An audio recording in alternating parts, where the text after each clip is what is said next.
Hello, my name is Ucha Kim, a master's student in the Department of Artificial Intelligence. Today I will present my work on EEG signal classification for Project 1 in Advanced Big Data Analysis course. The goal of this project is to improve the robustness and generalizability of brain-computer interface. Since this project is related to the field of BCI, I will briefly introduce what BCI is. BCI enables direct communication between the brain and external device by interpreting neural signals by passing the body's normal output pathways. In this project, I will focus on specific BCI task called motor imagery, where a person mentally simulates the motor action without any physical movement. BCI and MI are core technologies for connecting humans and computers and are gaining increasing attention with advancements of artificial intelligence. However, due to constrained experimental environments and the difficulty of obtaining large datasets, the application of cutting-edge AI technology has been limited, slowing progress in this field. Recognizing this potential for future developments, I chose this topic for my project. Next, I will review the baseline code and identified area for improvement.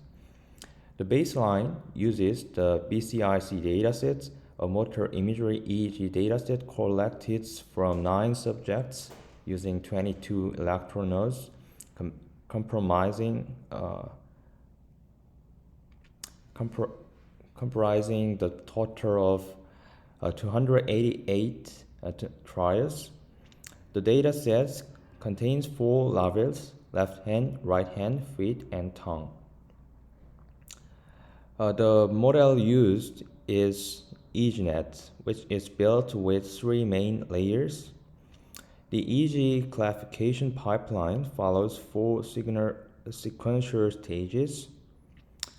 First, receiving input signals, then pre-processing, then feature extraction through feature extractor, and finally, classification. While reviewing this baseline code, I identified the major issue, observed overfitting, which led poor validation performance.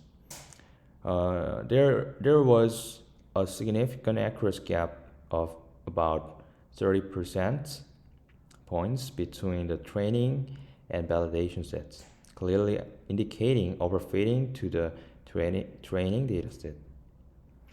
The root cause of this overfitting was the limited training size. Only 288 samples were available, which is insufficient for training a deep learning model. To address this, I considered data augmentation to expand the training sets. Now I will explain how I improved the model using data augmentation. The goal was to enhance model generalization by introducing a conservative data augmentation method. This approach preserves the intrinsic properties of EEG signals while introducing only realistic validation that could naturally occur. The method consists of 3 key steps. First is amplitude scaling with the narrow range, randomly adjusting the amplitudes of EEG signals by applying a scaling factor between 0.9 and 1.1 to simulate natural validations without distorting core signal features. The second is sample-wise randomization. For each EEG sample, generating a random scaling factor using NumPy and applying it individually, ensuring diverse but realistic augmentation across the dataset. Last is dataset expansion, combining the augmented signals with the original dataset effectively during the training data size, thereby improving model robustness and reducing the risk of overfitting. In summary, by carefully applying conservative augmentation, I was able to perceive essential EEG characteristics while significantly improving generalization. As a result of the experiment, I observed an improvement in accuracy from 68% to 69.3% after applying the data augmentation technique, achieving a 1.3 percentage point increase.